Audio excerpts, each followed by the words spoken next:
Hola, te voy a contar acerca del fraude más grande que haya padecido el país durante la administración de Néstor y Cristina Kirchner.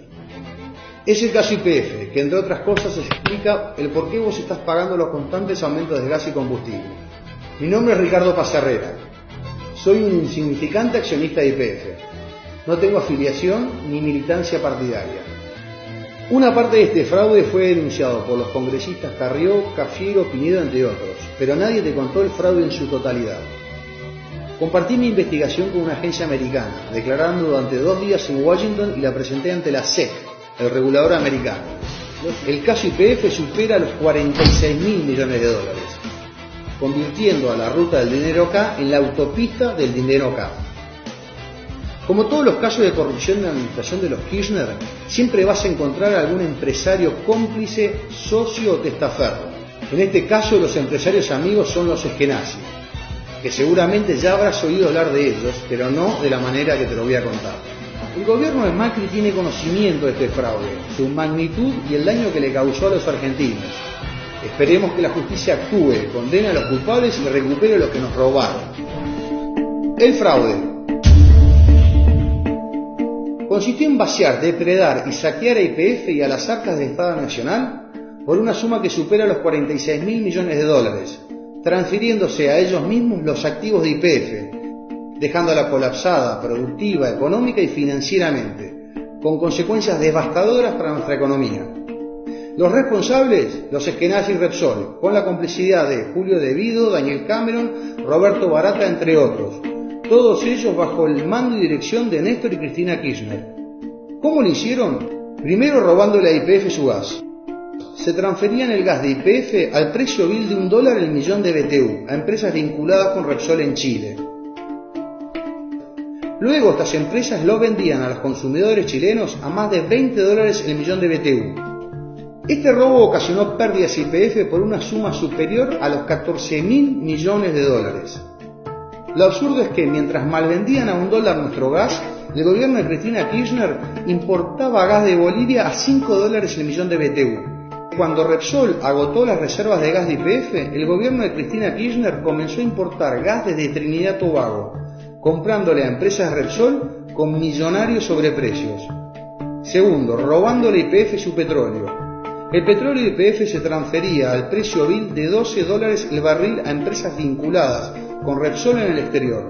Luego estas empresas lo vendían al precio verdadero, que oscilaba entre $40 y $60 el barril, pero YPF solo recibía el precio vil.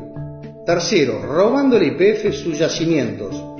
Además del gas, el petróleo, se transferían directamente los yacimientos enteros que YPF tenía en el exterior y que fueron adquiridos antes de que conociéramos acerca de la existencia de Repsol, los Eskenazi y los Kirchner. Estas maniobras fueron la principal causa por la cual YPF no produce el gas y petróleo que necesitamos los argentinos. Por eso tenemos que importarlo y vos estás soportando constantes aumentos. Lo escandaloso es que estos aumentos de gas hoy también van a parar a las arcas de Repsol por su participación en la empresa Gazprom que opera en nuestro país. Cuarto, robándole a YPF su dinero. Como robarse el gas, el petróleo o directamente el yacimiento entero no les era suficiente y fiel a la consigna "vamos por todos", también se llevaron todo el dinero de YPF mediante el autopago de millonarios e ilegales dividendos que lo enviaban a España y Australia. Considerá que en promedio las empresas petroleras en el mundo pagan por dividendos entre un 30 y 40% de sus ganancias anuales. Repsol y los Eskenazi se autopagaron el 90% de las ganancias y en algunos casos un 30% por encima de las ganancias que tenía YPF, y eso está prohibido por la ley. De esta manera le sacaron a YPF unos 16.000 millones de dólares. Otras maniobras para robarle el dinero a YPF fueron los pagos ilegales de honorarios a los directores por cientos de millones de dólares también enviados al exterior. Empresas proveedoras que eran de ellos mismos fueron contratadas por YPF con millonarios sobreprecios. Se detectaron pagos a proveedores por bienes y o servicios inexistentes conocidos como facturas truchas. YPF envió dinero a una cuenta en Suiza que fue utilizada para blanquear fondos vinculados con el mayor caso de corrupción y lavado de dinero sucedido en España, conocido como el caso Gürtel, por el cual varios políticos y empresarios fueron presos. Congresistas argentinos denunciaron que Repsol pagó sobornos para que las provincias argentinas le renovaran por 17 años los contratos de concesión de los yacimientos, los cuales estaban siendo saqueados. El regalo a los Eskenazi. En el 2008 y 2011 le regalaron a los Eskenazi el 25% de YPF evaluado en 3.500 millones de dólares. Para ingresar YPF, los Eskenazi crearon dos sociedades llamadas Petersen, que eran un sello de goma, sin patrimonio, ni personal, ni actividad alguna, que las constituyeron en Madrid tan solo unos meses antes de la operación. Los dueños de Petersen Madrid es una sociedad llamada también Petersen, pero radicada en Australia, cuyas acciones son al portador, aunque existen sobradas sospechas de que estas acciones sean de los Kirchner. Los Eskenazi no tuvieron que pagar un solo centavo, ya que el 100% de los 3.500 millones de dólares serían pagados con las propias ganancias de YPF. Tampoco asumieron ningún riesgo, ya que las garantías eran las acciones de YPF que le regalaban y los desaparecidos fondos de la provincia de Santa Cruz, que se encontraban depositados en el banco Credit Suisse. Como dijo el senador Rodríguez ante el Congreso, así yo también me puedo quedar con el 25% de Coca-Cola o Microsoft. Los Eskenazi y los Kirchner, socios o testaferro, sus vínculos. Los Eskenazi son los propietarios del Banco de Santa Cruz, del cual fue empleado Lázaro Báez. Este banco fue denunciado por haberle pagado intereses exorbitantes al matrimonio Kirchner, para justificar su desmesurado incremento patrimonial. Además, los Eskenazi adquirieron el Banco de Entre Ríos y el Banco de Santa Fe, operaciones que fueron muy cuestionadas por el escaso valor de compra. La empresa constructora de los Eskenazi, Petersen, Thiel y Cruz, fue una de las principales beneficiarias de las obras públicas, que recibió fondos por 2.114 millones de pesos, hoy sospechada de corrupción por sobreprecios. Las consecuencias para YPF, su colapso. Por el robo del gas, el petróleo, los yacimientos y el dinero, YPF quedó en ruinas, colapsada productiva, económica y financieramente.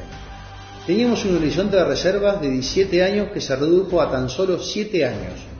La producción de petróleo se redujo un 44%. La producción de gas se redujo un 40%.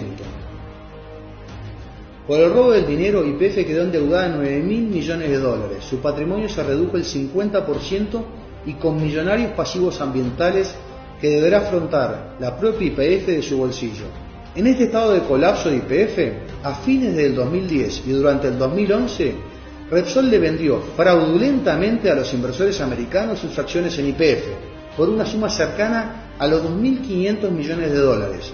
A los pocos meses de estas ventas y cuando se supo que YPF estaba en ruinas, la acción perdió casi un 70% de su valor y los americanos vieron evaporarse su millonaria inversión.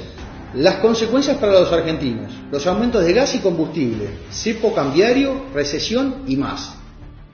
El vaciamiento de YPF causó estragos a la economía del país, ya que perdimos el autoabastecimiento energético luego de 20 años, y recuperarlo demandará inversiones por 88.000 millones de dólares. Lo más grave, Repsol, los Eskenazi y los Kirchner fueron los responsables del 54% de la caída de producción de petróleo y del 97% de la caída de producción de gas de toda la Argentina. Es por ello que a partir del 2010 tuvimos que importar energía por sumas millonarias, y esos dólares agotaron las reservas de nuestro Banco Central. Sin dólares en el Banco Central, el gobierno de Cristina Kirchner implementó el llamado cepo cambiario, conjuntamente con las restricciones a las importaciones y enviar dinero al exterior. Esta es la principal causa de la recesión que desde el año 2011 estamos padeciendo los argentinos. La contracara del fraude, las ganancias de Repsol y los Eskenazi. Cuando Repsol adquirió YPF, era una empresa pequeña, casi sin yacimientos y varias veces menor patrimonialmente. YPF era la mayor empresa del país, líder en América del Sur y con fuerte presencia en el mundo. Hoy Repsol es una gigante energética integrada y global, con presencia en todo el mundo, e YPF es tan solo una empresa local en ruinas que el Estado debe subsidiarla. Los Eskenazi, Repsol, con sus socios los Kirchner, obtuvieron ingresos que enviaron a España, Australia y a los Estados Unidos por un total de 46.000 millones de dólares. La gran mentira, la expropiación. Te mintieron cuando te contaron que la expropiación fue una gesta nacional y popular en beneficio del país. Los verdaderos motivos fueron el salvataje a Repsol y a los Eskenazi de una empresa en ruinas, con millonarias deudas y escasa producción. Además, y como en el caso Chicone, la expropiación le sirvió para encubrir todos los delitos cometidos, y a eso se dedicaron Galucio, Kicillof y los jóvenes de la Cámpora. Y por tal motivo, Cristina Kirchner les permitió cobrar millonarios honorarios que los ocultaban a los argentinos. La impunidad. Cristina Kirchner le pagó a Repsol, bajo el relato de la expropiación nacional y popular, unos 5.000 millones de dólares, cuyo costo final para los argentinos es de 10.000 millones de dólares. Los verdaderos beneficios que recibieron Repsol y los Eskenazi fue el pacto de impunidad para impedir que fueran demandados a restituir la YPF todo lo que le robaron y ser condenados a la cárcel, como lo sostuvo la diputada Carrió. Impunes y envalentonados los Kirchner y los Eskenazi, que se quedaron con todo sin poner nada, ahora van por más. Las empresas Petersen han demandado a YPF y al Estado argentino en los tribunales de Nueva York ante el juez Griesa por una suma cercana a los 4.000 millones de dólares. Te quieren hacer creer que los Eskenazi no tienen nada que ver. Eso es mentira. Este millonario juicio es un fraude más para continuar con el robo a YPF y al Estado Nacional.